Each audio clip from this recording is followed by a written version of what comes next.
Amigo, amiga, muito boa noite, graça e paz. Quinta-feira abençoada, com chuva, mas chuvas de bênção. Sejam bem-vindos ao nosso podcast Sapetcast. Olha, eu quero te dar uma boa notícia, hein? Hoje o nosso convidado tem muita, mas muita bênção para contar pra gente. Eu, Bispo Vanderlei, peço licença para entrar dentro do seu lar, do ambiente que você está. Tá bom? Olha só, hoje eu estou recebendo Felipe Previato de Almeida, mora em Guarulhos, esposo da Carolina Previato, o pai do João, do Mateus, do Pedro e da Yasmin, autônomo, atualmente trabalha especulador do mercado financeiro.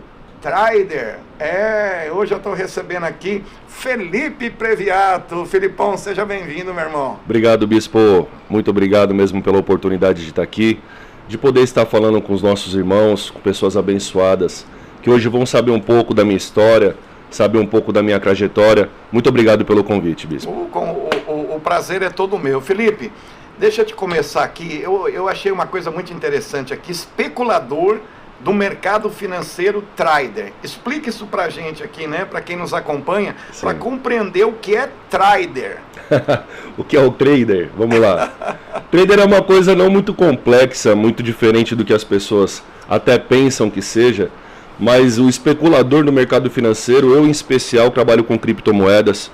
Então, existem pessoas que são traders que operam no mercado paralelo ao criptomoeda, que é o ouro, que operam as moedas mesmo, né, ouro e dólar. Essa especulação por quê? Porque nós acreditamos na nossa análise, nós analisamos um gráfico e nesse gráfico que nós analisamos, nós temos aquela dimensão de que hoje ele vai subir ou ele vai descer. E ali é meio que a minha aposta da minha análise naquilo que eu tanto confio que vai dar certo ou errado. Mas como eu sou especulador do mercado cripto, então é um mercado muito mais volátil, mais rentável também, mas também na hora da perca é bem grande, né? Então... Tem nada a ver com pirâmide? Não, nada a ver com pirâmide. Muita gente, Bispo, isso daí é até bom. Essa pergunta é boa, porque muita gente acredita que é pirâmide. Tudo que fala criptomoeda é pirâmide. E não é bem assim. Porque tem sim plataformas hoje que trabalham com pirâmide financeira, e isso é crime, né? Para que vocês saibam, isso é crime. Então no nosso país em especial é crime. Então tem plataformas hoje que trabalham com Bitcoin, trabalham com Ethereum, trabalham com ADA, com várias moedas por aí. E essas plataformas, elas pagam aquela promessa, você investe X e ganha 10 vezes mais. Isso não existe. Tudo que passa de uma porcentagem que a nossa própria Selic às vezes aceita, 12, 13% ao ano, já se torna praticamente uma pirâmide. Então tudo aquilo que te dá os olhos brilham, né? Porque quando a gente fala, eu vou colocar R$1.000 em algo e eu vou tirar R$10.000 daquilo, para a pessoa que está investindo, meu Deus do céu, é uma maravilha. Eu vou ganhar muito, mas é nessa hora que o povo perde. Essa é a pirâmide financeira, porque eles começam algo.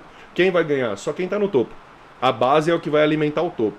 É o que a gente faz hoje no nosso governo, né? A gente trabalha, contribui no INSS para depois outras pessoas que estão lá em cima receberem. E quem está vindo novo agora vai fazer o mesmo. É o mesmo processo de uma pirâmide financeira. Só que com o que eu trabalho não tem isso, não tem risco. É eu por eu mesmo, minha análise, eu não entro em plataforma de ninguém e eu opero dentro das corretoras. Legal, Felipe. Você acredita que trabalhar com criptomoeda é uma tendência não só aqui no Brasil, mas mundial? Ah, certeza, Bispo, certeza. Hoje eu trabalho com pessoas que estão na Grã-Bretanha, trabalho com pessoas que estão no Amapá, pessoas que estão em outros estados brasileiros, em outras regiões do mundo. E é assim, é uma tendência muito mesmo que vai vir muito forte ainda. O Bitcoin ele não está na onde teria que estar ainda. Hoje agora com essa entrada do Trump, que é até bom a gente, né, englobar, hoje essa entrada do Trump nos Estados Unidos como presidente provavelmente vai alavancar muito mais as criptomoedas. E assim, falando até em questão escatológica, falando um pouco da Bíblia, nós sabemos que o governo único precisará de uma só moeda. Sim. E eu acredito muito, Bispo, que será o Bitcoin, de repente, a moeda que será universal. Então tende a crescer muito, quem investe agora vai ter muito lucro ainda. Lógico que tem as estratégias certas a se usarem dentro do mercado, a fazer dentro do mercado, e não se arriscar tanto. Mas sim, com certeza, é uma tendência mundial e vai pegar muito ainda. Como e quando você começou a trabalhar com criptomoeda?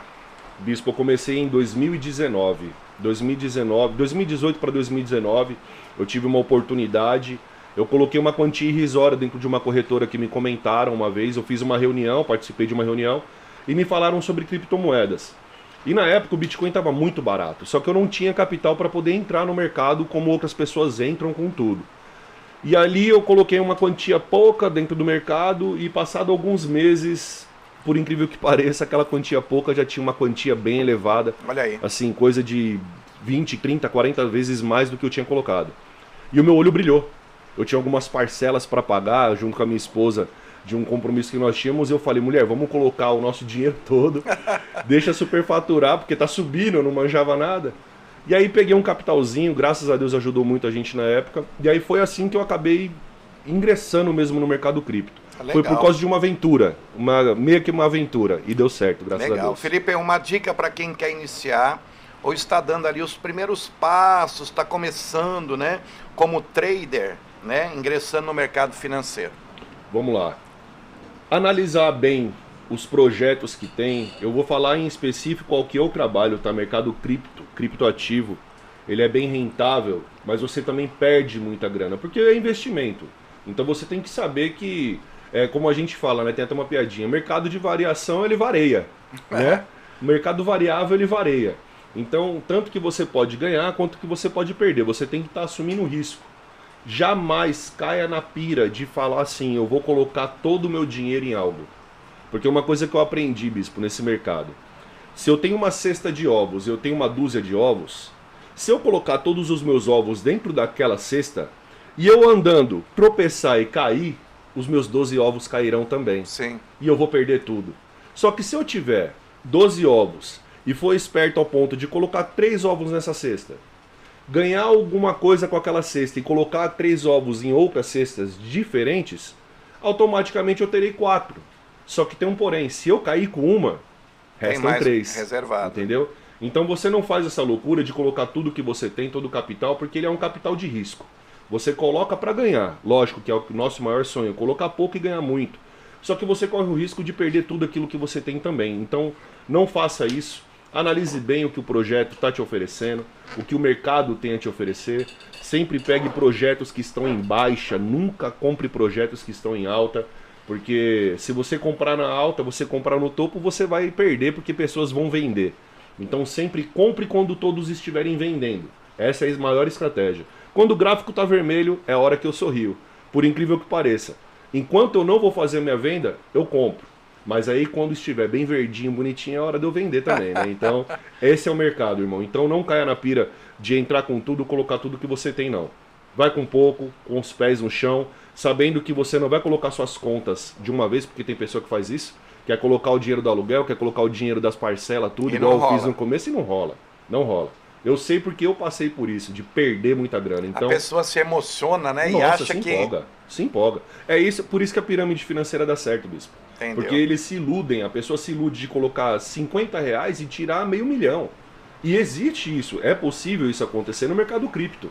Ele é muito rentável, mas também a pancada é muito grande. Então não faça isso. Analise bem o que o projeto tem a oferecer.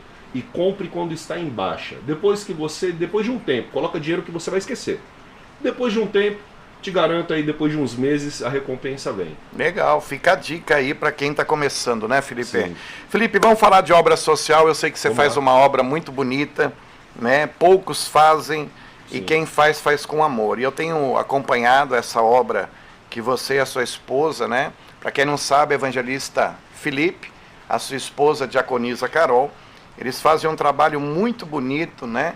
E eles são formados em capelania também. Conta um pouquinho pra gente, Felipe, sobre esse trabalho de rua que você faz. Fala um pouquinho pra gente. Legal, Bispo.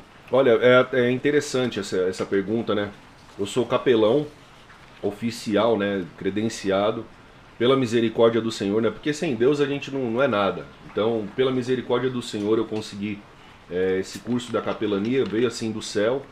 E foi no momento, Bispo, que eu vou até compartilhar com o senhor. Olha só que coisa linda.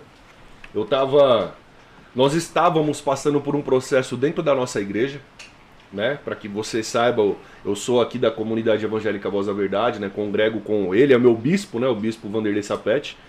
E nós estávamos numa situação que o nosso irmão André tinha sofrido um acidente. Sim.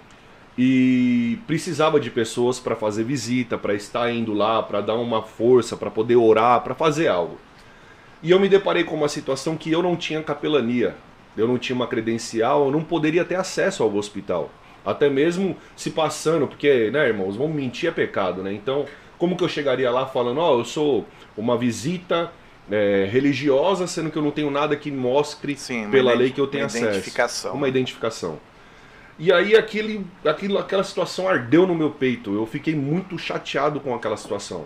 Porque eu queria fazer muito mais e eu não pude. Eu me amarrei, eu me limitei naquela situação. E aí, na sequência, um colega meu me ofereceu o curso de capelania pela terceira vez. Que ele sempre me oferecia, eu nem sabia o que era capelania. E aí, moral da história, ele me ofereceu a oportunidade, eu fiz o curso. E assim que eu me credenciei, glória a Deus por isso, eu tive a oportunidade de fazer visitas, de fazer o ID, de buscar pessoas também. Porque a capelania, irmãos, ela engloba muita coisa. Ah, sim. Muita coisa. Então hoje tem capelania militar, pessoas que entram em batalhões de polícia. Para que você saiba, muitos policiais se suicidam, muitos. Pelo menos eu participo de grupos de capelania que 2, 3 vezes ao mês existem policiais que se suicidam. Hospitais, os médicos que nos ajudam também precisam de ajuda. Sim. Porque eles se deparam com muitas situações. Só que eu já fui para uma parte junto com a minha esposa que foi rua. Que a rua é assim, bispo, pela vida que eu tive, pelas coisas que eu passei, pelas coisas que eu vivi, eu me deparei com muitas pessoas em situação de rua. Muitas, em situação deplorável. E aquilo ficou muito guardado no meu coração.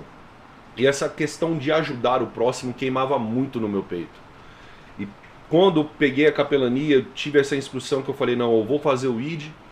O Senhor tinha me convidado, tinha me separado a evangelista na nossa igreja. Posso já partir por essa parte aqui? Pode, fica à vontade, conta pra nós. E quando o Senhor tinha me separado a evangelista, eu entrei em colapso. Porque eu pensei assim, tá, hoje eu sou separado evangelista, não era evangelista ungido ainda. Mas o que o evangelista vai fazer? O que eu posso fazer para a igreja? O que eu posso fazer pelo povo? Porque é fácil você ter o título e não fazer aquilo que você é designado a fazer. É fácil eu ter somente aqui uma patente e não exercer. E aquilo veio um conflito muito grande dentro do meu coração, porque eu comecei a me questionar porque a nossa igreja não tinha ação social. Só que eu também me deparei com situações assim, de muitas pessoas sempre esperarem da liderança fazer bispo, bispa, pastores, se movimentarem, sendo que o corpo de Cristo não é isso. O corpo de Cristo não é só 2 pessoas. Uma mão tem 5 dedos, né? Não é, bispo? Então na falta de um dedo, tem os outros 4 para poder auxiliar. Exatamente. E eu entrei nesse conflito, comecei a conversar com a minha esposa muito sobre isso, e fui pro joelho, fui orar. E conversando com Deus, um dia muito forte assim de oração de madrugada, eu já estava muitos dias de madrugada orando, com esse conflito, Deus me falou isso. Ele falou, você está reclamando que a sua igreja não tem, mas o que você fez para mudar a situação? E aquilo pegou na minha mente, queimou no meu coração. Eu acordei a minha esposa, na verdade já era 6 e pouco da manhã, eu tinha que levar meus filhos para a escola, levantar eles. E aí eu falei para ela, anota, porque Deus mandou fazer assim, assim, assado. Ela falou, menino, ela estava dormindo, ela falou, menino, para com isso. Eu falei, Deus mandou fazer assim, assim, assado. Ela falou, amém. Aí depois a gente conversando, no mesmo dia ia ter o culto. Eu cheguei aqui, encontrei a bispa logo de frente, falei, bispa, eu preciso falar com a senhora agora. E não pode ser depois. Ela falou, pode falar. Eu falei, eu preciso começar uma ação social na nossa igreja. Não é eu, não é minha esposa, é Deus que está à frente. Se a senhora aceitar, amém, glória a Deus por isso. Você falou com a pessoa certa. Falei com a pessoa certa, eu nem sabia. Mas se a senhora também não aceitar, não tem problema. Eu vou fazer na garagem da minha casa. Eu só peço a permissão para que vocês deixem eu anunciar para a igreja, para que mais irmãos possam participar e ajudar a obra. Moral da história? Graças a Deus as portas ficaram abertas. Começamos a ação social, fomos para as ruas. E todos os meses nós vamos para ruas, bispo. Levar alimento, levar roupas. O ministério está sendo exercido aqui em Guarulhos, né? Aqui em Guarulhos. Inicialmente aqui em Guarulhos. Uma vez por mês. Uma vez por mês, por enquanto. Sim. Por enquanto. Até mesmo porque a gente não pode enfadar as pessoas que estão envolvidas. Sim, sim. Né? Hoje está eu, minha esposa e meus 2 filhos. Somos nós 4. Às vezes um pastor pode ajudar, o outro pode auxiliar, amém. Mas no começo eram muitas pessoas, aquela empolgação toda. Mas o importante, bispo, é que não pare. Não pare. Porque tem pessoas lá fora precisando da nossa ajuda. O evangelista Felipe, eu acho que a pessoa, às vezes, se ela não tem tempo para ir, ela pode investir, né? Pode investir. De repente, alguém que está nos ouvindo, que tem uma empresa e gostaria acha bonito esse trabalho, ele pode, né, de repente, entrar em contato com você, fazer doações de marmitas, de roupas, de calçados, não é assim? Sim, bispo. Inclusive, nós temos o grupo da nossa igreja que nós fazemos dessa forma. Teve meses que, glória a Deus, teve uma empresa que ajudou a gente com 50 marmitas, outra empresa ajudou a gente com mais 20 marmitas. Então, assim, teve vezes da gente levar quase 100 marmitas para a rua. É pouco perto do tanto de gente que tem na rua. Porque tem pessoas que pensam assim, nossa, mas vocês vão levar muitas coisas e vai acabar sobrando. E por incrível que pareça, não sobra. Pelo contrário, até falta. Porque são muitas pessoas mesmo, infelizmente em situação de rua. Então, se você está vendo agora essa live aqui, se você está participando desse podcast, se você quiser ajudar essa obra a continuar, abençoa a obra. Entre em contato com o bispo, manda mensagem pelo nosso canal, vem na nossa comunidade também, na nossa igreja, procure a mim, procure a minha esposa, estaremos de braço aberto, roupa, calçado, marmitas, tudo que você puder ajudar essa obra, vai ser bênção. Até financeiramente, às vezes a pessoa não consegue comprar, mas ela consegue mandar financeiramente falando, um dinheiro, e você vai lá e compra e mostra para ela que comprou, né? Sim, e assim, é o que a gente já faz na nossa igreja. Tem pessoas que não podem ajudar no corpo, não podem estar junto com a gente, ir para a rua, mas elas fazem doações. E aí o que acontece? Nessas doações, para que você saiba, tá, irmão? Tudo que é arrecadado, eu direciono para a obra. Nós compramos marmitas numa empresa que é parceira nossa. Eles fazem preço de custo mesmo, valor irrisório até. Perto de tudo que vem de alimento que eles oferecem, tá barato pra caramba. É mais fácil, é mais prático pra gente. E assim, tudo que nós fazemos, nós mostramos a nota fiscal, mostramos tudo o que é feito, nós tiramos foto, tudo certinho. E para você saber também, nós não tiramos foto da ação social para nos vangloriar. Porque tem uma diferença entre o servo, né, e a pessoa que está querendo servir somente ali para poder se aparecer. Nós não somos essas pessoas, nós só tiramos foto da ação social para provar para as pessoas que ajudam, financeiro principalmente, que está acontecendo. Porque infelizmente nesse mundo que a gente vive vai ter pessoas que vai falar o quê? Se me ver passando com uma camiseta nova, vai dizer falar, que você pegou. Foi dinheiro das doações. Verdade. Então, para isso não acontecer, já para tirar esse peso das nossas costas, das minhas costas, da minha esposa, primeira coisa que a gente faz, todo o valor que é arrecadado, a gente tira a foto dos comprovantes de mercado que a gente compra refrigerante, água, as marmitas também. Tudo que a gente faz, a gente mostra no grupo, e ali quem ajudou vai saber que realmente foi designado aquilo e a gente não desvia nada. E até se tem caixa, às vezes, quando sobra, a gente justifica e mostra, ó, tem tanto que sobrou.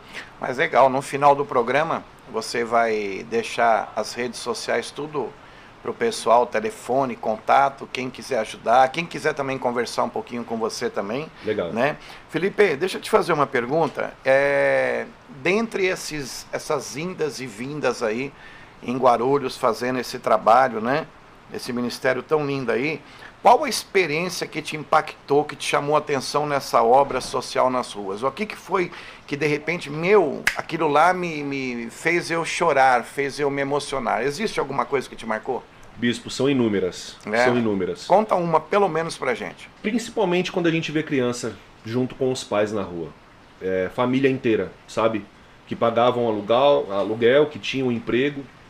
E infelizmente uma situação da vida, ficou desempregado o pai e mãe, e eles não tinham mais onde morar, e a família inteira debaixo de uma ponte. Mas um que ficou marcado, que foi até pouco tempo que aconteceu, e isso daqui foi bem tenso, e foi quando eu vi que realmente trabalhar com ação social é mexer com um vespeiro, é um formigueiro, bispo. A gente está saindo do nosso conforto e entrando numa zona de confronto. Porque nós estamos indo abençoar pessoas, a gente não leva só alimento. Então vamos deixar uma coisa aqui até bem clara para as pessoas, que às vezes elas acham que vocês vão ser bem recebidos, que vão receber abraço. Nem sempre Nem sempre Porque é assim. os moradores de ruas, alguns podem estar alcoolizados, Sim. outros, né, drogados. Sim. E, Sim. e isso é complicado, né, Felipe? Sim. Até com criança, se você for, é meio complicado, né? Sim, principalmente com criança. É sempre interessante estar a esposa da pessoa junto, sempre estar um casal ali naquela luta, para ter testemunha, tem que ter testemunha. Sim. Porque infelizmente tem pessoas que elas se engrandecem em cima daquilo que está sendo feito de bênção.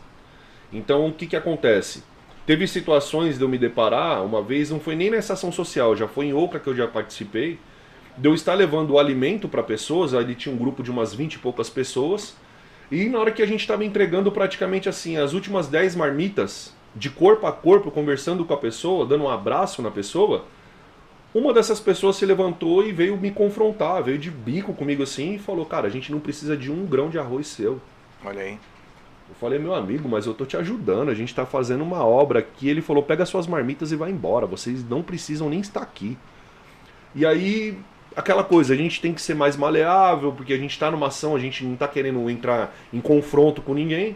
E dando um passo para trás, na época eu estava até um pouco mais envolvido ainda com crime, e aquela coisa, né? O ser humano já aflora. É sanguíneo, né? Sanguíneo, né? E eu, meu Deus do céu, e aí as pessoas que estavam comigo na hora falaram, não, Felipe, relaxa, é disso para pior.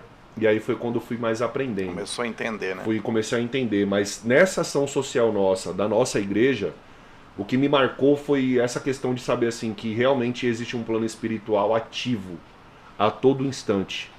Eu peguei 2 pessoas para poder levar para uma internação, para uma casa de repouso. E essas 2 pessoas, uma delas, no dia que eu fui buscar para a internação de manhã, a pessoa teve uma parada cardíaca. Meu Deus. Teve um princípio de infarto e foi internada. O outro, que eu achava que não ia, acabou indo. Só que no caminho que eu estava chegando praticamente na casa de repouso, o meu carro quebrou. Mas quebrou assim de uma forma... Isso aí é espiritual, né? É espiritual. Tanto que eu não consegui nem chegar no lugar, vieram recepcionar a pessoa, e dali em diante eu tive que ir de guincho até minha casa. Virou uma bola de neve. Uma bola de neve. Isso marcou muito, porque eu vi que realmente o negócio é muito mais embaixo. Por mais que a gente receba abraços com certas pessoas, existe um plano espiritual muito intenso por trás. Verdade. Que é ativo e quer tentar parar a obra de qualquer forma. Verdade. Porque a gente não vai só alimentar pessoas. A gente vai levar a palavra. É o alimento físico e também para a alma, espiritual. Né? O principal é o espiritual. A gente vai, a gente faz uma roda. Quando eles aceitam, a gente faz uma roda, dá a mão com eles, ora junto com eles. Tem pessoas que choram, tem pessoas que se reconciliam. E tem muitos que são cristãos, né, afastados, filhos de pastores. Eu já, há muitos anos atrás, Felipe, eu fazia esse trabalho também numa igreja que eu era, né? E a gente se deparava com pessoas que estavam afastadas de Deus. E quando a gente se deparava com pessoas, olha, eu conheço toda a Bíblia. E começava a falar pra gente o livro, o capítulo, o versículo. E o pior, eu sou filho de pastor. Meu Deus do céu. E isso é o que mais a gente encontra. Inclusive nessa última ação social que a gente foi, tinha uma moça que ficava olhando pra mim falando assim, você não sabe da minha vida um terço, você não sabe da minha vida um terço. Aí daqui a pouco ela foi lá dentro do barraquinho dela, na praça, aí voltou com uma Bíblia desse tamanho na mão. E na hora que eu vi aquela Bíblia, eu falei, eu preciso orar por você. Eu preciso orar por todos vocês. Ela falou, não, eu aceito oração. E teve uma pessoa só que não queria oração. Só que aí chamaram essa senhora e ela acabou participando da oração. Porque, bispo, tem pessoas que estão na rua que realmente conhecem mais a Bíblia do que a gente, às vezes. Verdade. Leram mais a Bíblia do que até nós mesmos. Verdade. E tem pessoas que estão na rua, que são ativos em ir para culto e tudo mais. Mas tem situações que a pessoa ela entra porque ela quer. Não é por falta de família, não é por falta de atenção, não é por falta de um abraço. Tem pessoas que estão ao redor dela, só que ela preferiu a droga. Sim. Ela preferiu a bebida. E por ela preferir isso, ela não quer machucar as pessoas da família dela. Então ela prefere se ausentar. Ir embora e viver na rua. É uma coisa muito complexa isso, bispo. Eu já me deparei com pessoas em faróis, conversando, por que você está nessa vida? Aí algumas já até falaram, olha, não tem nada a ver com a minha família, isso aí é eu, opção é minha. Sim. Já tentaram me ajudar, tentaram me tirar da rua, mas a opção é minha, a decisão é minha. Então você vê que, infelizmente, querendo ou não, também existe a decisão pessoal, mas também existe uma manipulação espiritual por trás, né? Existe. Porque o diabo, ele quer o quê? Ele quer deixar a pessoa na sarjeta, ele quer deixar a pessoa na miséria, né, Felipe? Ele veio para matar, roubar e destruir, né, bispo? É. Ele vem aos poucos, ele vem no sapatinho de algodão. E aqueles que pensam que o diabo vem de uma vez para arrebentar, ele vem comendo pelas bordas, Não né? vem, é igual o índio, né, que fala. É. O prato tá quente, ele come pelas beiras. Ele é igualzinho, ele vai devagarzinho, e quando a pessoa menos imagina, é aquela coisa da droga. Eu comecei a fumar um cigarro, daqui a pouco vi meus amigos fumando um baseado, eu quis fumar um baseado, e quando o cara vai ver, ele já tá no cocaína, já não faz tanto efeito, ele vai para um crack. É a mesma coisa. Começa devagarzinho para poder arrebentar depois. Você falou em drogas, eu vou pegar um gancho aqui, tá? Eu queria ouvir um pouquinho o seu testemunho, eu já conheço, né? Mas eu gostaria muito que as pessoas ouvissem da sua boca, né? Que história é essa que você morreu, né? Que o Felipe morreu e depois voltou à vida. Conta um pouquinho isso aí, um pouquinho ou muito, né? Conta pra gente aí todos os detalhes aí, Felipe. Bispo, eu tinha 14 anos de idade quando aconteceu isso. Eu estava voltando para minha casa e numa volta para minha casa me deparei com amigos. Pessoas que iam na porta da minha casa conversar comigo. Quantos anos? Eu tinha 14 anos de idade. E uma dessas pessoas que eu conhecia levantou uma arma, levantou uma pistola e disparou, deu 3 tiros em mim. Amigos? Amigos, entre aspas, né? Entre aspas. E era por questões assim que não fazia sentido. Era briga de coisa antiga, coisa passada. Eu era um menino, eu era um moleque. Mas vieram me vingar, vieram me matar. E ele, pra infelicidade dele, ele não sabia que tinha um leão da tribo de Judá junto comigo, né? Tinha uma Mas eu tava afastado. Eu tava afastado de Deus. Mas tinha uma promessa. Tinha promessa. E totalmente desnorteado no mundo, fumando maconha pra caramba, bagunçando muito, já envolvido no mundo do crime. E eu tinha até um time de assalto. Eu tinha umas armas, fornecia pra molecadinha, né? Umas arminhas lá, umas arminha velha. E nós montamos um timezinho, os meninos faziam uns assaltos e tal. Eu era o cabeça do negócio. 14 anos de idade. Com 14 anos de idade. E aí o que acontece? Esse rapaz me deu 3 tiros. Um pegou no meio do meu peito, no coração. Só que pela misericórdia de Deus, na hora eu tive o raciocínio de pular em cima dele, de ir pra cima dele. E no susto ele acabou desvencilhando e moral da história. Eu consegui correr pela misericórdia de Deus. E no caminho, bispo, é uma coisa que marcou muito. No caminho que eu corri mais ou menos 1 quilômetro, tá? Baleado e perdendo sangue. Eu fui pedindo muito pra Deus, porque eu era conhecedor da palavra de Deus. Eu era afastado da casa do Senhor. E eu falei muito com Deus. O meu filho estava fazendo 1 mês, o meu filho mais velho estava fazendo 1 mês naquele dia. E eu falei pra Deus, Senhor, eu sei que eu não sou digno. Eu não sou digno do céu porque eu pequei, estava em pecado e ainda estou sob o pecado. Era o primeiro filho? Era meu primeiro filho. Porque eu fui pai com 14 anos de idade também. É mesmo? É. Eu fui pai com 14. Aí eu falando com Deus, eu pedi perdão para Deus pelos meus pecados. Me arrependi realmente, assim, de tudo que eu tinha feito e enfim. E aí aconteceu que eu cheguei até a base comunitária da polícia. E quando eu cheguei, os policiais viram a minha cara, ensanguentado, moleque, de madrugada. Viram que eu tava muito louco ainda. Eles queriam terminar de me matar. E aí, pela misericórdia, não deixaram que acontecesse isso. Me levaram até o hospital HMU, que é o de Guarulhos. E no caminho do hospital, eu comecei a entrar em conflito. Porque eu comecei a perder muito sangue. E aí é aquela coisa que os médicos falam que é chocar, estado de chocar. Que a pessoa está morrendo. E ali foi quando eu me deparei com a situação final da minha vida. Eu falei, Senhor, não apareceu ninguém para me buscar. Eu me senti como se fosse Jesus na cruz. Não estou me comparando a ele, pelo amor de Deus. Mas quando Jesus ele falou Eli, Eli lama sabachthani, que era Deus meu, porque me desamparaste. Ele já estava sentindo... Ele estava sentindo que já estava indo. E ele estava sozinho. Porque muitos pensavam que anjos viriam pegar ele. Esse momento é só a pessoa. É só a pessoa. E eu estava naquele meu momento somente com Deus. E eu falei, Senhor, não apareceu anjo, não apareceu santo, não apareceu ninguém.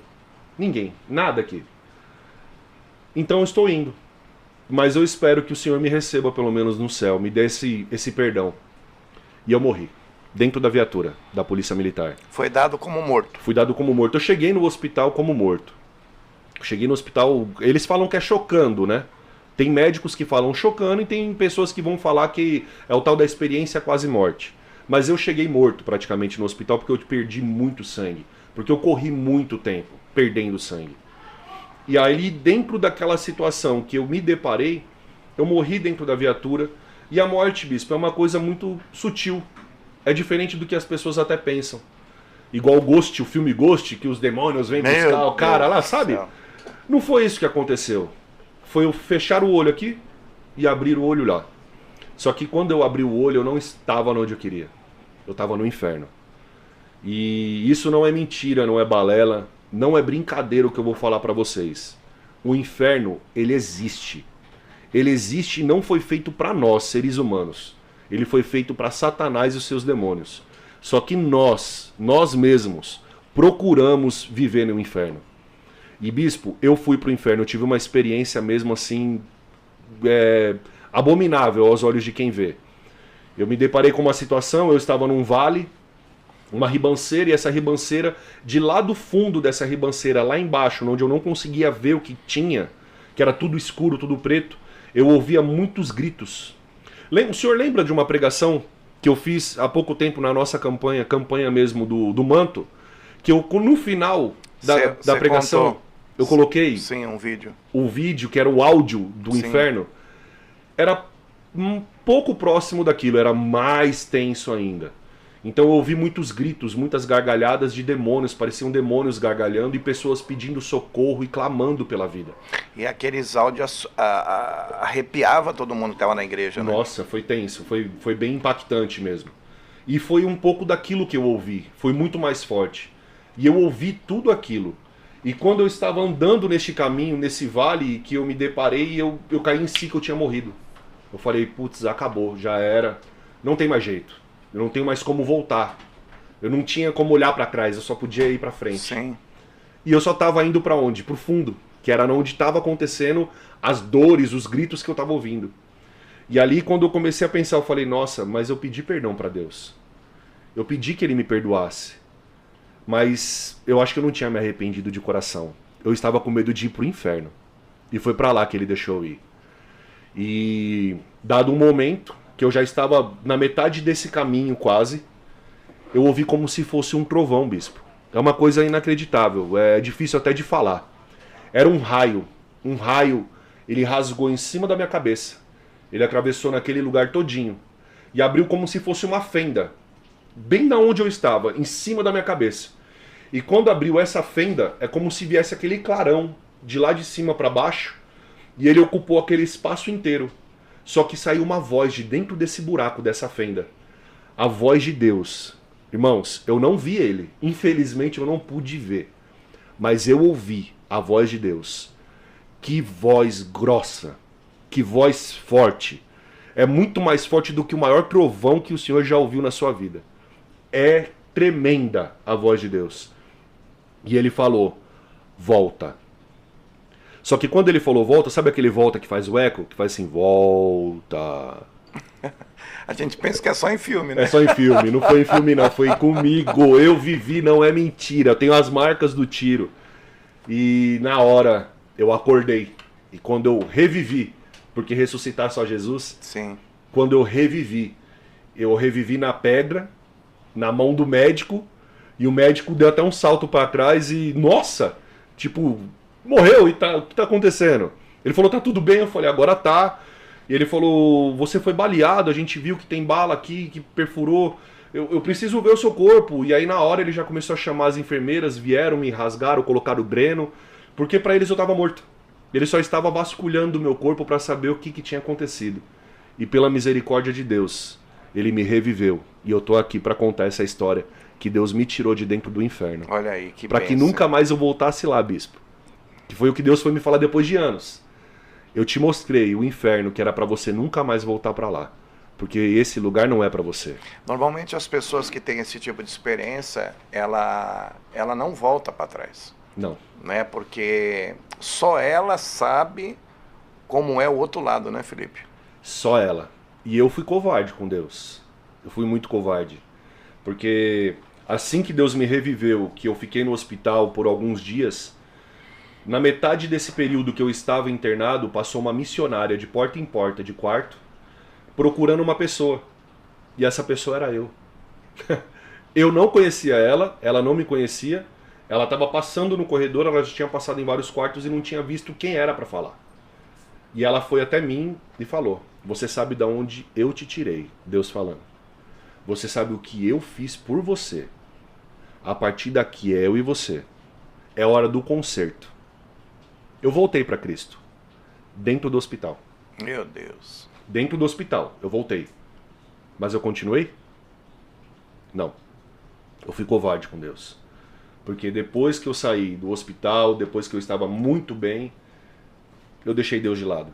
E fui viver a minha vida no crime, fui fazer as coisas que eu fazia. Só que aí eu fiquei 3 vezes pior do que eu já era.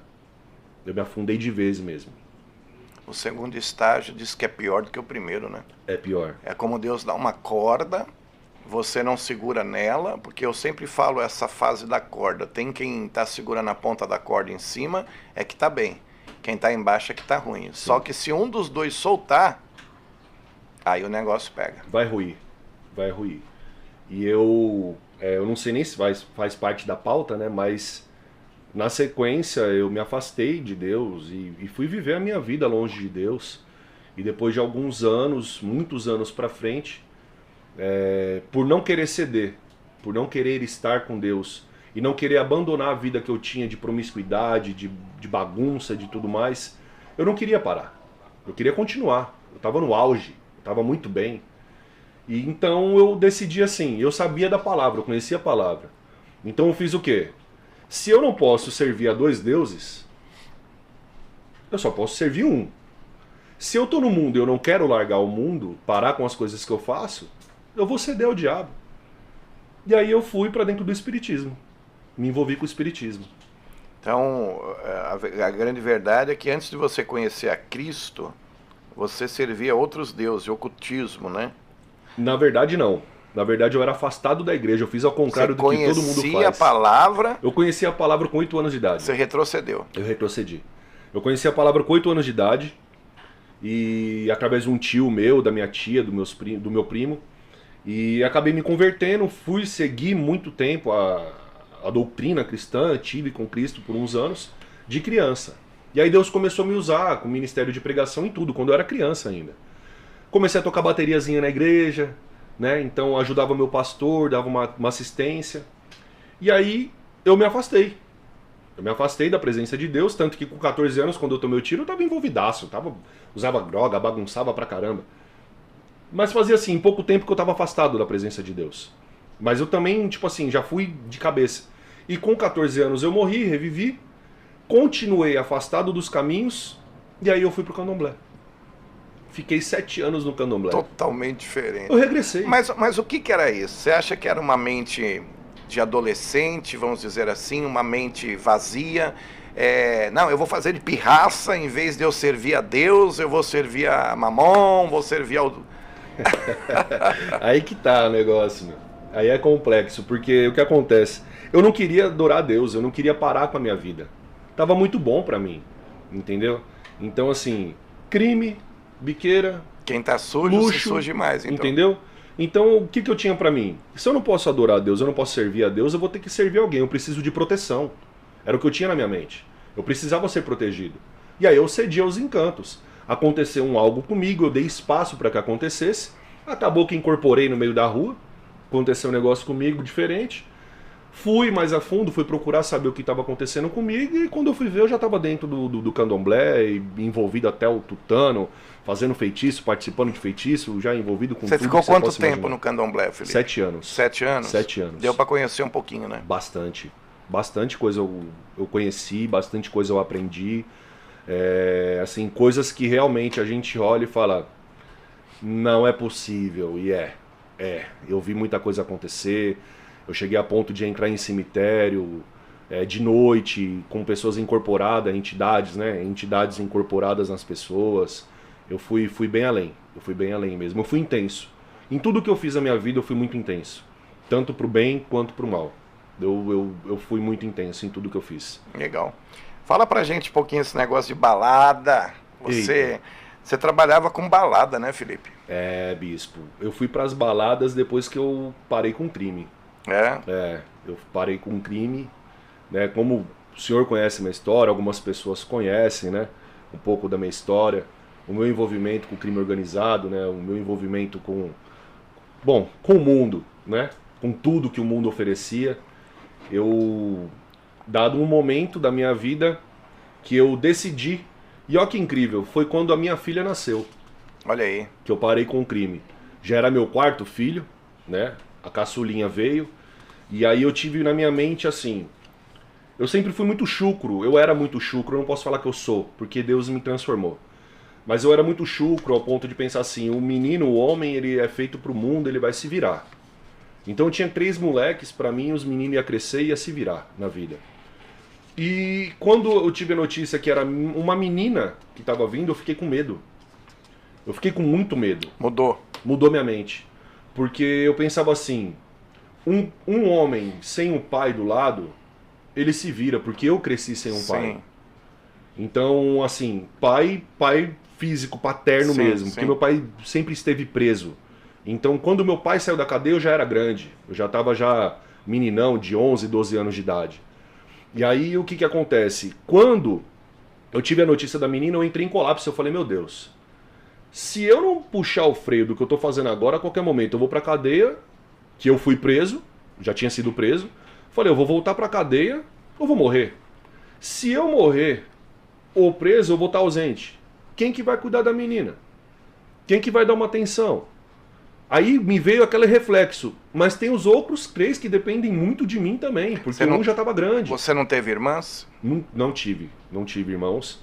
E aí aquela coisa assim... Que eu pensava, nossa, eu tenho um filho de tantos anos, outro de tantos anos, outro de tantos anos, e tá vindo mais um, é o 4º. O que eu fiz da minha vida? Eu só andei pra trás. Porque tudo que o mundo me dava, o mundo mesmo me tomava. O que eu ganhava, eu perdia. Quando não era pra polícia, era pra advogado. Entendeu? Então, o que eu tô fazendo da minha vida? Quando eu penso que eu tô bem, eu tô mal? Então, a gente vê que os crimes, as drogas, o tráfico, o entorpecente realmente não compensa, né, Felipe? Não compensa, bispo, não compensa. Eu ouvi uma frase da minha mãe uma vez e realmente faz muito sentido. É até engraçado, né? Que ela falava assim, o mal do ladrão é nunca roubar o suficiente para comprar sua própria liberdade. Olha aí, hein? Minha mãe sempre me falava isso. Muito forte. Esse é o mal do ladrão, porque meu pai era ladrão. Meu pai, muitos anos preso, sempre preso. E ela falava por causa da questão que ela teve a experiência disso. Poxa, roubava, tinha tráfico, tinha isso, tinha aquilo. Mas na hora que precisava pagar, custear alguma coisa, não tinha como. Porque os acordos com a polícia eram caros. E, irmão, desculpa, a corrupção existe mesmo. Como que era o seu relacionamento com o seu pai? Eu tive um relacionamento muito bom com meu pai, eu posso falar, depois que eu voltei para o Senhor. Depois que eu voltei para os caminhos de Deus, que eu fui me relacionar melhor com Ele. Nós estamos falando quantos anos de idade? Eu já tinha eu tô com 25 anos mais ou menos. Eu voltei para Jesus há 10 em anos 2006. Atrás. 2016, desculpa. Eu voltei para Jesus em 2016. Colocando de lá pra cá, que faz 2 anos e meio já que meu pai faleceu. Então foi o período que eu mais tive, assim, intimidade com ele. De sentar, conversar, de ser homem. Você acha que esse partido seu, não tem nada na pauta que eu vou perguntar, esse caminho que você andou aí, um caminho meio tortuoso, um caminho muito errado, você acha que isso aí foi um espelho do teu pai? Isso influenciou em alguma coisa? Ou você acha que de repente isso foi uma opção sua? Bispo, assim, é complicado a gente passar o que responde a nós para outras pessoas. A responsabilidade. É fácil, né? A responsabilidade eu jogar para outras pessoas. Assim, eu conheci meu pai dentro do Carandiru. Ele estava preso. Ele estava preso. Eu nasci em 89, meu pai já foi preso na sequência que eu nasci. E que eu lembro, flashes que eu lembro do meu pai, eu lembro dele dentro do Carandiru, antes do massacre. E ele estava preso na época do massacre também, lá no Carandiru. E então assim, eu cresci vendo pessoas de vários tipos. Assassinos, sequestradores, várias pessoas. quando eu visitava ele no presídio, aquela coisa, ó, é o filho do Rogério aqui e tal, né? Aquela coisa do... Porque bandido tem aquela coisa, ó, meu filhão e tal. Então, assim, aquilo pra mim era um troféu. Quando eu fui crescendo, que eu fui entendendo mais, pra mim era um troféu às vezes. Poxa, é o filho de fulano de tal.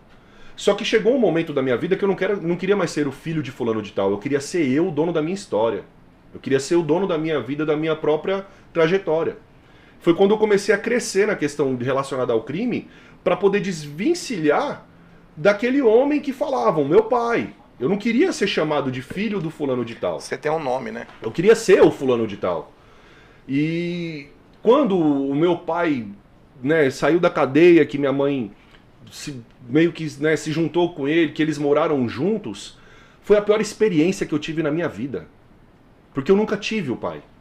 E quando era pra ter um pai, ele foi um monstro pra mim. Porque eu presenciei coisas acontecendo e eu não tô justificando o que eu fiz. Pelo amor de Deus, você nem entenda isso daí também. De que ele tá jogando a culpa sobre o pai. Não, de forma nenhuma. Porque se tudo que eu fiz na minha vida foi sem vergonhice da minha parte. Porque eu posso ter tido um pai que era ladrão. E depois se tornou um grande trabalhador e faleceu como trabalhador. Mas eu tive uma mãe muito trabalhadora, bispo. Uma mãe que sempre foi pra rua, até hoje, glória a Deus por isso, cheia de saúde, de vigor, que foi buscar, que mesmo ela sabendo que era mãe solteira, meu pai preso, ela deixava eu com a minha avó, com meu avô, com meu tio. Dona Helena. Dona Marlene. Dona Marlene. Dona Marlene. E assim, cara, eles me criaram com todo amor e carinho, eu não sei, não tenho nem como agradecer, infelizmente são falecidos meu avô e minha avó. E meu tio Joaquim, que vem, né, até na igreja com a gente, que eu chamava até de pai, porque foi eles que me criaram. Então eu tive um berço, eu não posso falar que eu tive um berço totalmente errado, não. Porque o berço que eu tive e vivi foi um berço totalmente trabalhador, um berço totalmente certo, idôneo. Então eu peguei o mal com as minhas próprias mãos, eu quis ser ladrão, eu quis ser bandido, eu quis me envolver com crime, porque eu achava bom. Eu achava interessante, era aquela coisa da moda da escola, sabe? Eu estudava numa escola que tinha muito bandido, muito traficante, eles eram rodeados de menina, eles eram rodeados de luxo, tinha uns cordão, tinha uns negócios, eu achava muito bacana aquilo, eu queria também. Não era por necessidade, faltava comida na minha mesa. Não era, era por ibope. Só que quando eu fui ver, bispo, eu já estava envolvido que não dava mais para sair, entendeu? Então, eu tive experiência muito ruim com meu pai, tive péssimas. Mas eu tive muitas experiências boas com ele também. Teve muitas coisas que eu aprendi com ele, teve momentos maravilhosos que eu vivi com meu pai. E eu falo assim, até com dor no coração, porque de repente, né, eu poderia ter vivido muito mais coisa com ele. Poderia ter feito muito mais coisas com ele. Mas Deus aprove que levou o meu pai, amém. Mas depois de um tempo... Antes do seu pai partir, ele viu o Felipe na igreja. Aí que tá, bispo. A minha esposa... Olha, isso daqui dá até vontade de chorar. Que ela falou assim pra mim, Felipe, você já imaginou que o seu pai, ele tinha você como uma joia rara. E essa joia ele escondeu as 7 chaves. Tanto que ele preferia ficar longe de mim do que se aproximar tanto.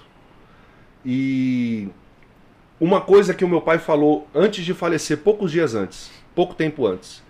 Ele olhou no meu olho e falou assim, Fê, ele tava no meu quintal, na minha garagem, a gente tava fazendo um churrasco, eu fiz um churrasco só pra mim e pra ele ficar conversando, pra ficar falando de Deus, inclusive, e ele olhou no meu olho assim e falou, Fê, o meu maior orgulho é saber que o meu filho tá no melhor caminho possível. O meu maior orgulho é saber que o meu filho se encontrou novamente com Deus, porque eu sei que se acontecer qualquer coisa comigo, você tá no caminho certo. E aquilo bateu muito no meu coração, sabe? Isso há quantos anos atrás? Pouco tempo? Isso há 3 anos atrás. Você já estava na igreja? Já estava firme com Deus, já estava na Voz da Verdade, já estava firme com Deus.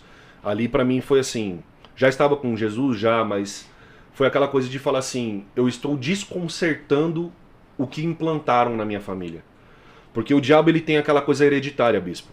Ele entra numa família, ele devasta aquela família. Então ele não pega só um pai e uma mãe. Ele pega os filhos também.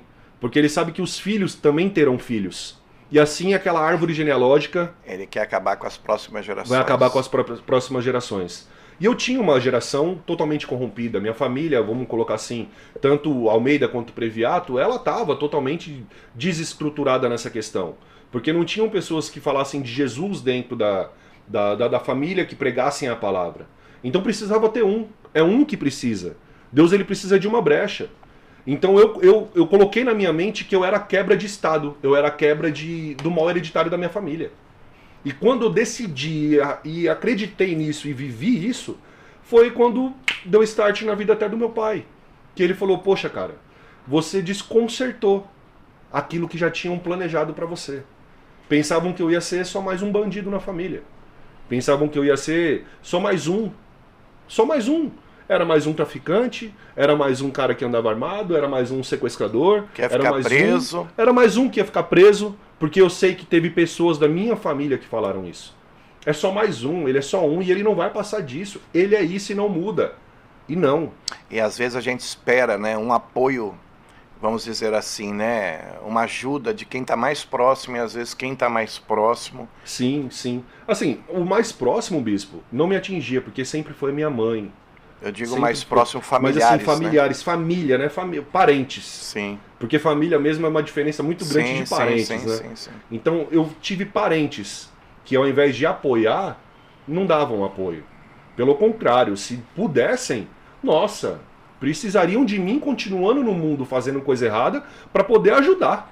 Entendeu? Não tem vantagem em me ter dentro da casa do Senhor fazendo a obra de Deus. Porque eu era muito mais válido no mundo fazendo coisa errada.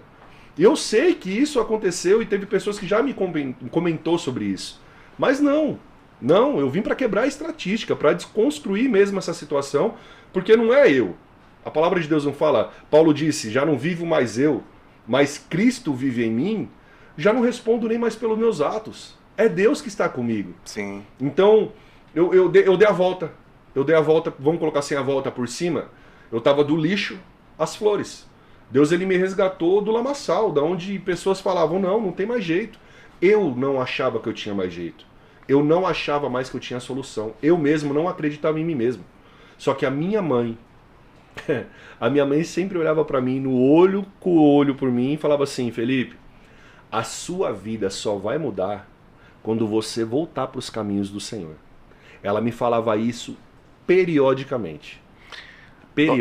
Dona Marlene, eu sei que a senhora está assistindo esse podcast, um beijo no seu coração. Quantas Marlenes existe neste mundo que não abandona o filho, que não larga o filho, não desiste do filho, né?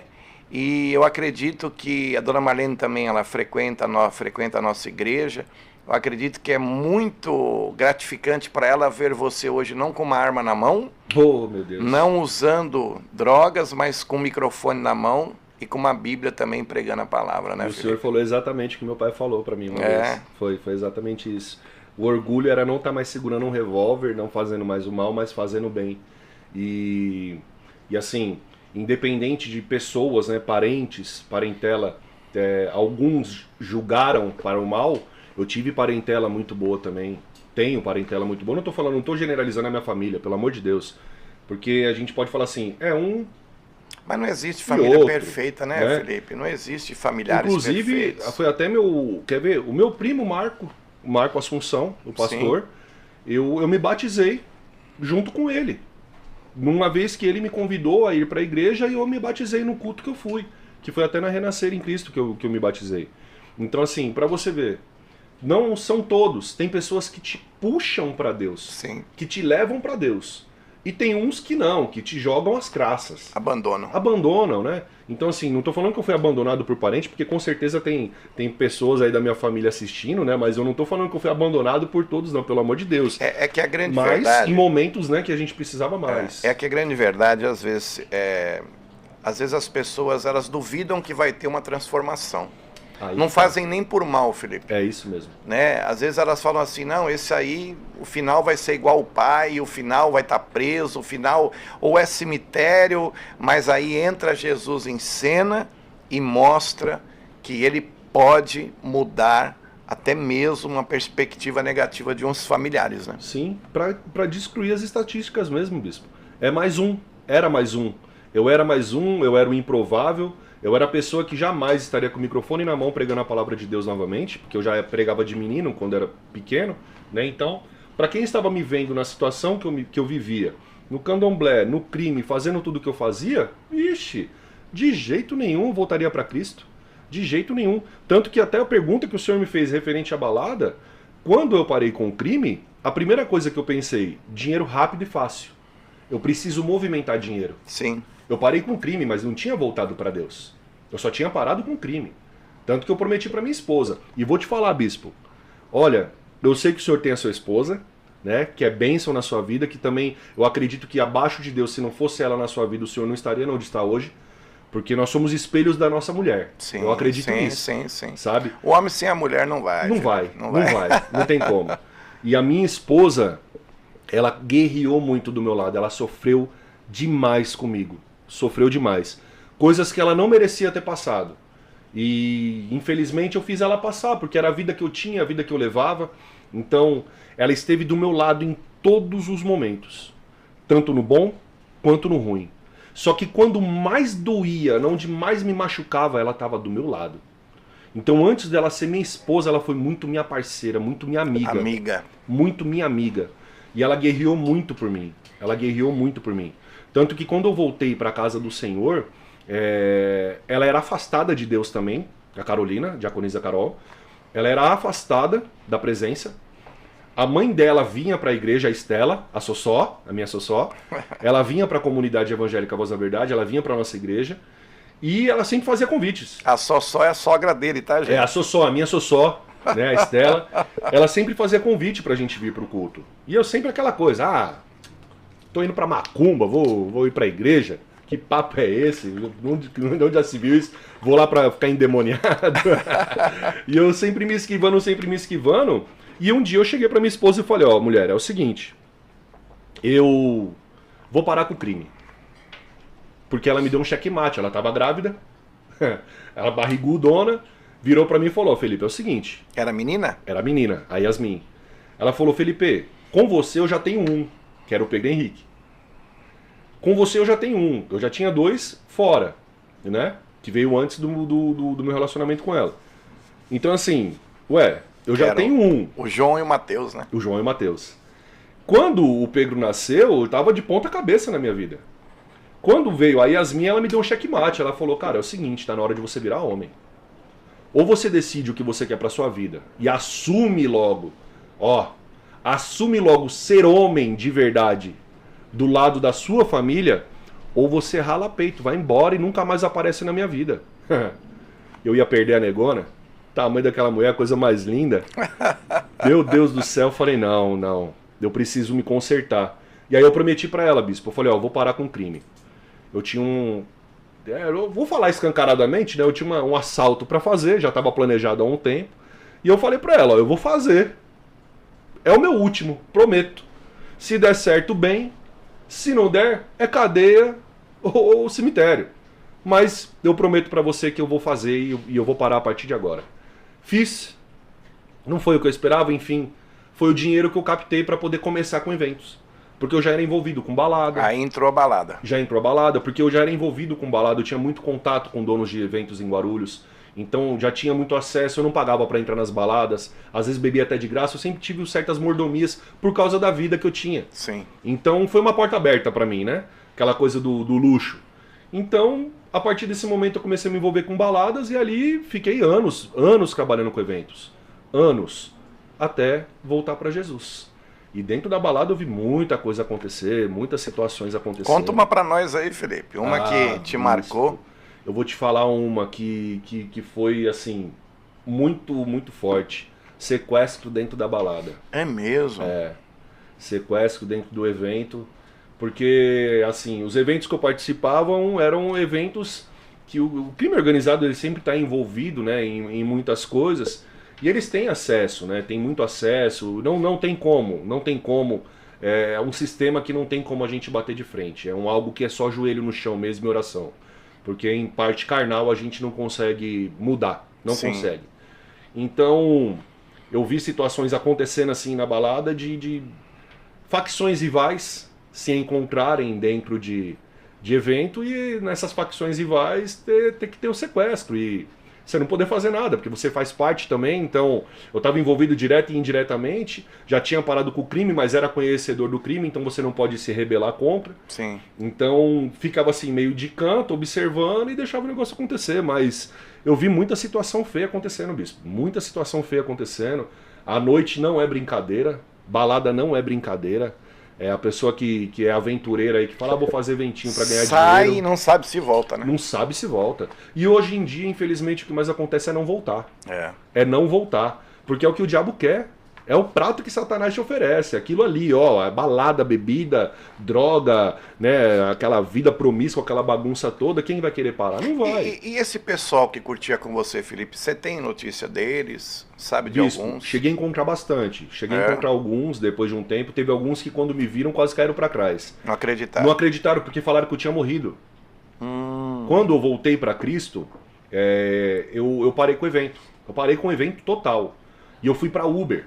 Porque na época eu falei assim, eu pensei, meu Deus do céu, como que eu vou estar dentro da igreja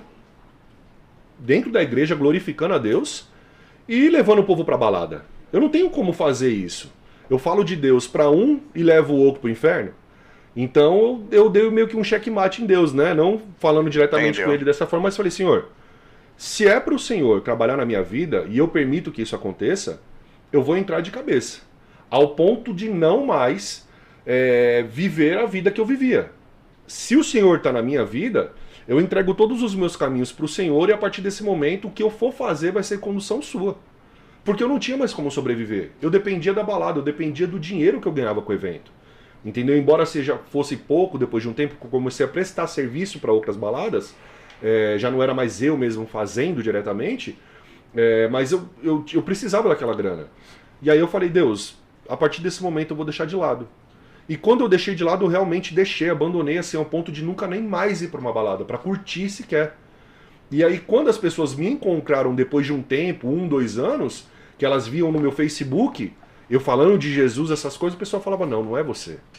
Eu vou te fazer uma pergunta que não está na pauta, ela é muito forte. A pessoa que tentou te matar, você reencontrou ela? Reencontrei várias vezes. E quando você reencontrou, normalmente há um pensamento assim, você não me matou, mas eu volto e te mato, não é assim? Sim, com certeza. Um pensamento do crime. Eu fui preso por isso. Eu fui preso por isso. Porque eu fui matar ele. Eu estava no lugar determinado, certo. Na verdade eu não fui para matar ele, eu andava armado. Eu andava muito armado. Em todo momento eu andava armado. Você encontrou com ele? E eu encontrei com ele. E quando eu encontrei com ele, que eu cheguei a sacar a arma para dar uns tiros nele, teve uma pessoa que pulou na minha frente, que foi o meu primo, falou, não faz isso aqui, não faz isso aqui. E a Carol estava junto comigo, minha esposa estava junto comigo no dia também, virou um alvoroço, moral da história. Descobriram que o fulano de tal, que era eu, estava armado no posto, próximo a uma base comunitária, e aí... Você foi preso? Eu fui preso porque eles já estavam já no meu encalço também pelo nome, pelo vulgo, e eles vieram e eu estava carregado de droga e armado. Mas não era droga que eu usava, era droga do meu tráfico. E eu carregado de droga, com arma, não teve nem o que fazer, não tive como esboçar nada. E eu ainda consegui, assim, dispensar a droga que eu tinha, eles não viram, pegaram minha arma, tudo, tentei negociar, mas, moral da história, fui preso. Mas foi por isso, foi pela questão da vingança. E você perdoou ele? Se eu não tivesse encontrado ele, eu não teria sido preso, de repente. E hoje, Felipe, você perdoou ele? Eu perdoei faz... Eu tô há 8 anos quase na igreja novamente. E eu vou falar olhando na câmera, pra você ver que não é mentira. Faz menos de 1 ano que eu perdoei ele. E olha que eu tô na igreja... Já fui ungido pela misericórdia do Senhor e tudo, mas é um processo. E eu encontrei ele faz poucos dias. Ele está em situação de usuário de droga, de crack e tudo mais. E eu passei por ele, eu senti dó. Dó, né? Porque aqui a gente faz, aqui a gente paga. Tudo que a gente planta, a gente vai colher. Não tem para que lado correr. E eu encontrei com ele, eu ouvi. Ele teve um momento que ele também... Eu tive a impressão que ele me viu. Só que foi uma questão assim, eu sei quem é você sabe quem sou eu, você tentou contra a minha vida e eu vou abençoar a sua. Que Deus abençoe a sua vida, a partir daqui você vai em frente. E se eu encontrar novamente, de repente, até numa ação social, o senhor pode ter certeza, e eu falo olhando para vocês, eu até daria um abraço nele. Porque ele, sem querer, fez eu ter a maior experiência da minha vida com Deus. Ele te forçou a ir para Cristo. Ele me forçou, na verdade não, né? Porque eu voltei pro caminho torto, né? Mas ele me forçou a ter a experiência que eu tive de ouvir a voz de Deus morto. Então, o diabo usou um secretário dele para te dar força. Foi bem isso mesmo. Ele nem sabia que estava sendo usado para que eu tivesse essa experiência. Então, que Deus abençoe a vida dele, os caminhos dele. Não tenho nada realmente assim contra ele. Não me faz mal, não me atinge mais, não me machuca. É feridas que a gente tem pra gente poder lembrar que a gente já passou. Mas machucar não mais. Acabou, já era. Felipe, olhando para essa câmera, eu gostaria que você mandasse aí para as pessoas uma mensagem, porque eu sei que tem familiares, né, que conhece alguém que está preso nessa situação. Em todo o seu testemunho, eu tenho certeza que cada família tem alguém, ou ela conhece ou está ali. Deixa uma mensagem para essas pessoas que de repente estão perdidas, não sabem o que fazer, né? Olhando para aquela câmera. Eu vou deixar uma mensagem para vocês. Se você tem hoje um filho drogado, um filho no mundo das drogas, uma filha na prostituição, se hoje você tem... eu não vou nem colocar só em questão de drogas, mas uma pessoa que hoje você ora muito, que você pede a Deus para que Deus faça um milagre, e você mesmo já não vê mais solução. Eu vou te falar uma coisa. Eu sou a pessoa mais improvável de estar nessa mesa.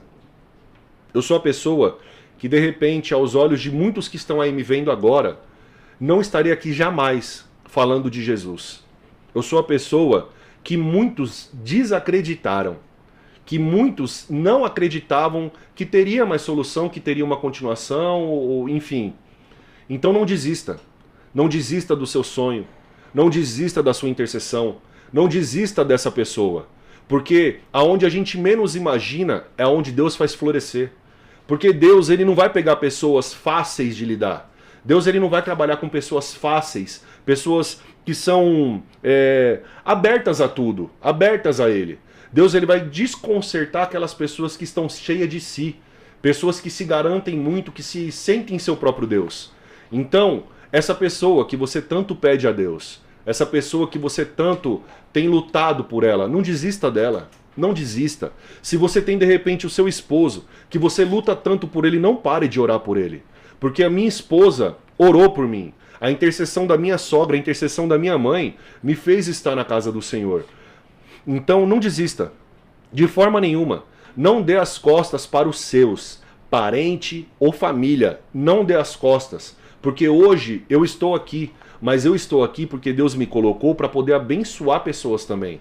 É um processo. Não é só para mim, é algo que se transborda, é algo que transborda, é para outras pessoas também. Então, não desista. Não desista do seu filho, não desista da sua filha, do seu marido. Insista, persista, a sua oração é ouvida. Eu sou a pessoa improvável.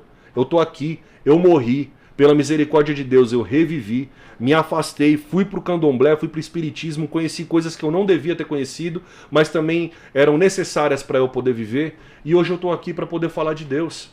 Porque muitos não acreditaram, mas eu estou aqui, pela misericórdia dele. Então, se eu estou aqui, pode ter certeza que algum dos seus também vai poder um dia estar sentado aqui ou com o microfone na mão, falando de Jesus nos quatro cantos dessa terra. Hoje você pode dizer assim, eu e a minha casa. Eu e a minha casa. Eu não falo nem mais serviremos, bispo. Servimos. Servimos ao Senhor. Por isso que eu deixei a abertura para você falar. Servimos ao Senhor, porque pela misericórdia de Deus, o meu tio Joaquim, que era o que faltava, né? Do time todo, aceitar Jesus Cristo. Semana retrasada ele aceitou Jesus no nosso culto. No nosso culto não, né? Para Deus. O tio Joaquim, vou contar aqui, corta para mim aqui. O tio Joaquim, uma vez ele estava num culto, e ele era tão viciado em cigarro, gente, que nós temos banheiros na igreja. Tem os banheiros para os membros e os banheiros para o pessoal do altar. E ele foi até o fundo, atrás do altar, e pegou um cigarrinho e acendeu um cigarrinho lá. E vieram falar, bispo, tá um cheiro de cigarro lá atrás. Eu falei, calma, calma. E hoje, para honra e glória do Senhor, o tio Joaquim, o irmão Joaquim. O irmão Joaquim, agora está varão. no caminho do Senhor firme e forte, não perde um culto aqui. Tá, toda quinta-feira à tarde ele está aí com a gente. E olha aí, pessoal, aproveitando aí, nós já estamos terminando, mas Felipe, faz aí o seu convite para o pessoal estar aqui às quinta-feira, aqui às 15 horas na tarde do Avivamento. Ah, não perca a oportunidade não, irmãos. É um culto abençoado. Tenha sempre em mente que o culto não é feito para nós, para os homens, mas é feito para Deus. Então todas as quintas-feiras, às 15 horas, nós estamos aqui na comunidade evangélica Voz da Verdade, trazendo uma palavra de confronto ao seu coração. Conforto não, porque aquilo que te conforta te destrói. É para confrontar, para nos desconcertar e mostrar o caminho da verdade. Então venha, você que quer ouvir uma palavra de Deus. Não é porque o evangelista está aqui, não é porque o bispo está aqui, porque é Deus que está no comando dessas picapes, né? Ele é o DJ dessa festa, então, essa festa maravilhosa que é designada ao céu. Então, sempre que possível, venha nos cultos. Todas as quintas-feiras, 15 horas, nós estamos aqui na comunidade evangélica Voz da Verdade, Rua Jacob, número 43, bairro do Jardim Tranquilidade, em Guarulhos. Não perca a oportunidade. Se puder, venha. Se puder, traga mais um. E assim vai ser cada vez melhor. Legal. Felipe, deixa eu falar uma coisa para você. Eu sempre pego alguém aqui que está nos assistindo e me chamou muita atenção aqui a Michele Ribeiro. Ela diz: Fê, eu caminhei com você, você é um exemplo, amo vocês. Minha prima Michele Ribeiro. Beijão, Deus abençoe a sua vida. Também é conhecedora da palavra de Deus. Eu vi Deus dando um livramento para ela de morte, para ela e para o meu primo César, né? O Júlio César era o pai, né? O meu primo Guilherme, que estava dentro da barriga dela, né? Então eu vi Deus livrando ela de uma. Conhecedora da palavra, hoje está, né, em religiões afrodescendentes, né? A gente pode falar aberto, né? Porque não tem esses paradigmas, porque eu também fui, né? Hoje ela vive a vida dela, está no candomblé, mas é conhecedora da palavra de Deus. E sim, ela viveu muita coisa do meu lado, participou de muita coisa que eu vivi, né? Inclusive quando eu estava baleado, quando eu sofri, né, o atentado contra a minha vida, a minha tia Maria, que é a mãe da minha irmã, a irmã da minha mãe, e a minha tia Nelma, junto com a Michele, que mora com a minha tia Nelma, me acolheram na casa delas, me abençoaram muito. Eu não tenho nem como agradecer o que elas fizeram pela minha vida, né? Minhas primas junto também, né? Da parte da minha mãe, da parte do meu pai. Então eles me acolheram muito, bispo. Eles me ajudaram muito quando eu precisei. E eu sou muito grato pela vida da minha prima, da minha tia, dos meus, né, por terem me abençoado muito no momento que eu precisei. Embora alguns, infelizmente, né, aquela coisa, não vai mudar, é isso. Outros alavancaram, levantaram e eu louvo a Deus por isso. Beijão, Deus abençoe a sua vida. E eu tenho certeza que logo menos você vai estar também aqui desse lado com a gente, falando de Jesus, abraçando a causa que é Cristo e fazendo o ID em nome do Senhor. É isso aí, Michele, parabéns pela sua atitude, que Deus te abençoe, viu? Dependente da religião, né? Independente de religião. Isso é coração, isso é alma, Poxa. Isso é... E vou te falar, bispo, ela tem um coração mais aberto do que às vezes até muitos cristãos. Eu acredito. Né? Porque ela participa, eles fazem ações, ela vai para campo, ela tá de corpo a corpo, ajuda pessoas. Então, assim, independente de religião, são pessoas que têm um coração aberto a fazer a bondade, né? A caridade, como é pregada, a caridade que é falada.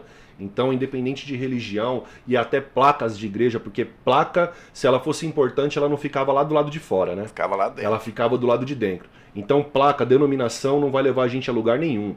Eu aprendi, a Bíblia que eu leio está escrito que Jesus, ele é o caminho, ele é a verdade e ele é a vida. Ninguém vai a Deus se não for por ele. Então não é religião. Não é religião. Mas a pessoa precisa estar numa congregação. Precisa estar. Hoje... Esse negócio de desigrejado aí, meu Deus do céu. Mas aí que tá, Felipe. As pessoas, quando elas começam a conhecer Jesus, é impossível ela não vir para a igreja. Meu Deus, como? Como que você não vai se alimentar? Hospital que cura na onde? Se eu tô doente, se eu estou mal, para onde que eu vou? Eu tenho que me curar, eu vou correndo pro hospital. Aqui é o hospital da alma. A pessoa que não vem, que fala assim, mas eu estou afastado. Que tem muita gente que fala assim, estou afastado dos caminhos, mas não de Deus. Não. Desculpa, não existe. Desculpa. É inconsistente o negócio, sabe? Não existe isso. Então, para você estar Na presença do Senhor não quer dizer que você tem que estar 24 horas na igreja. Sim. Não é. Mas é estar junto com Deus. E a casa do Senhor, a igreja, é comunhão. Sim. É comunhão. E essa comunhão que é o que nos edifica. Porque se a Bíblia fala que nós temos que estar em dois, porque quando um cai, o outro levanta, é dessa forma que nós nos vemos aqui. Sim. Às vezes, bispo, eu não estou bem, eu preciso conversar com o Senhor, eu vou me abrir. Da mesma forma que o Senhor vai se abrir para mim em algo que precisar também. E eu estarei aqui para isso, porque esse é o corpo, né? Então nós temos que estar em comunhão. É necessário, precisa estar com Cristo na casa do Senhor. Idolatrar a igreja não existe. Pelo amor de Deus, sai disso. A gente tem que adorar a Deus. Sai disso, não me venha com isso daí não. Fazer faixinha, colocar na cabeça aqui 100% voz da verdade e bandeirinha, não façam isso. A gente respeita, né? A gente respeita, tem pessoas que têm uma tremenda admiração pela igreja, pelo fato da igreja ter feito um papel importante, né? Sim. Mas o coração tem que estar voltado para Cristo. Sempre é a palavra que salva, bispo. Não é a igreja que vai salvar, é a palavra de Deus, é Jesus. Felipe, um bate e volta rápido. Bora. Tá bom? Eu sempre faço isso no final. Vou até me preparar. Seu maior medo? Meu maior medo? Morrer sem Jesus. Morrer sem Jesus. Sua maior inspiração? Jesus. Abaixo dele? Minha mãe.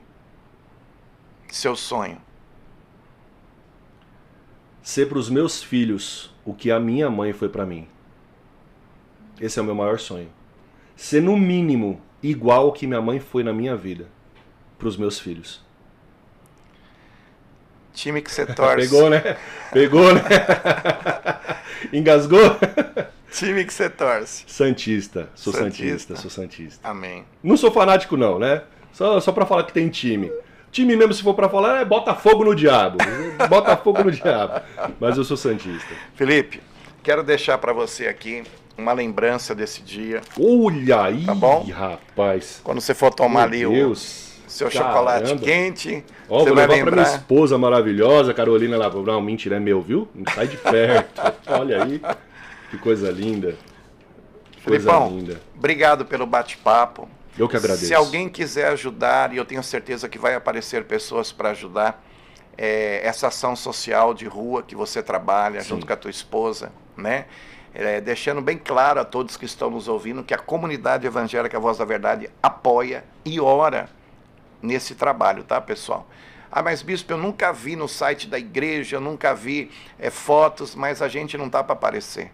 A gente tá para fazer o ID e fazer a obra de Deus. Não é assim, Felipe? É dessa forma mesmo, bispo. Foi o que eu falei, a gente só tira foto para mostrar dentro do grupo mesmo, que é justificando aquilo que a gente faz, né, como prova do que é gasto, do que é feito.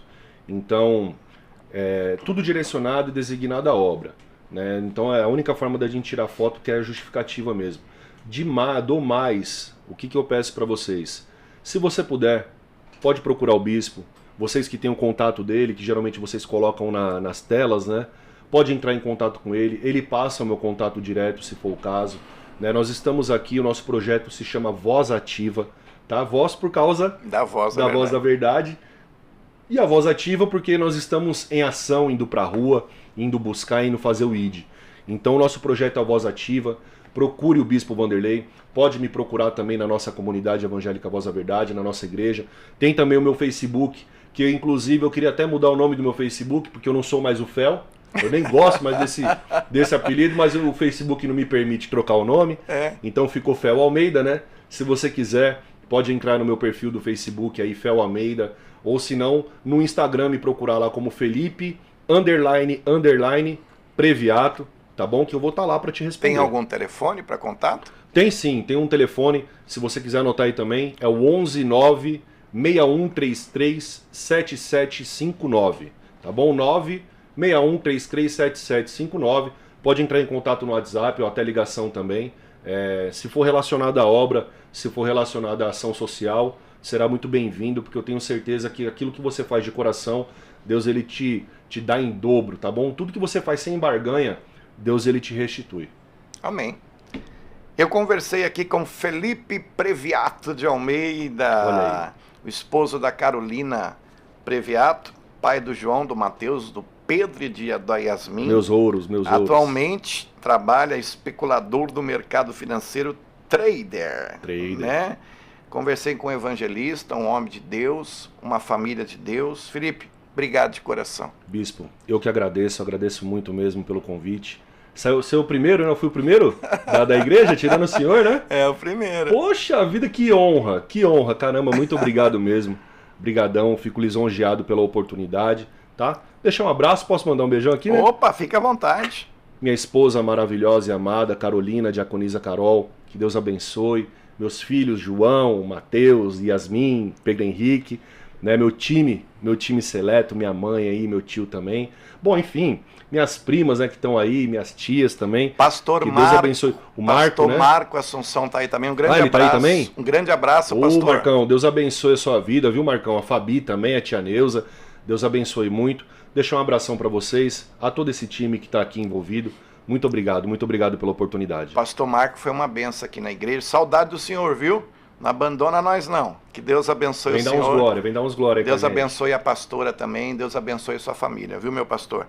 Queridos, estamos chegando no fim. Meu Deus do céu. Mas peraí, essa parte é eu. Pessoal, Felipe Previato tá indo embora.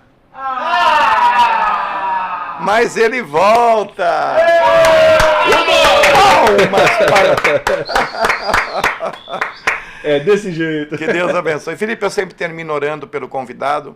Amém. Nós vamos orar agora. Você que está aí também nos assistindo, se você puder curvar alguns segundos a sua cabeça e orar para agradecer a Deus por esse momento. Pai, eu quero te louvar, te agradecer e te bendizer. Até aqui o Senhor tem nos ajudado. O Senhor continua a boa obra que o Senhor iniciou na vida do Felipe, da Carol, dos seus filhos. Que eles possam, Senhor, continuar firmes e fortes no Senhor. Arranca toda inveja, perseguição, toda barreira, todo impedimento. Que a paz do Senhor seja o árbitro no coração desta família. Muito obrigado, Jesus, por mais essa edição, mais este programa. Até aqui o Senhor tem nos ajudado. Amém e amém. Amém, Filipão. Deus te abençoe. Ó, amém a nós todos. Próxima quinta-feira eu tenho um convidado maravilhoso aí, né? O Salsinha, tá confirmado o convidado? Tá confirmado o convidado próxima quinta? Próxima quinta eu tô trazendo aqui um biomédico cristão. Olha aí. Um biomédico cristão vai falar sobre depressão, vai falar sobre ansiedade, vai falar, irmão, e uma coisa muito legal que eu quero compartilhar com vocês. No último domingo eu recebi, era 11h30 da noite, uma mensagem de uma pessoa que eu não reconhecia, falando: homem de Deus, eu te encontrei. Bom, resumindo, foi o primeiro rapaz com 15 anos de idade que pregou para mim e me levou para a igreja. Meu Deus. Doutor Rui Júnior. Meu Deus. Ele estava no Canadá, veio para o Brasil e eu sempre falava dele para Deus, Felipe, né? Caramba. E eu sempre falava: Deus, eu queria encontrar a primeira pessoa que pregou para mim e me levou na Metodista Wesleyana. E para a honra e glória do Senhor, hoje ele se tornou um biomédico cristão, vai falar um pouquinho aqui sobre depressão. Próxima quinta-feira estaremos aqui no dia 5 de dezembro. Não perca, gente. Beijo no teu coração, ó. Jesus te ama e eu também. A maior identidade de um cristão é o amor. Sem o amor, ninguém verá a Deus. Fiquem com Deus. Tchau, tchau.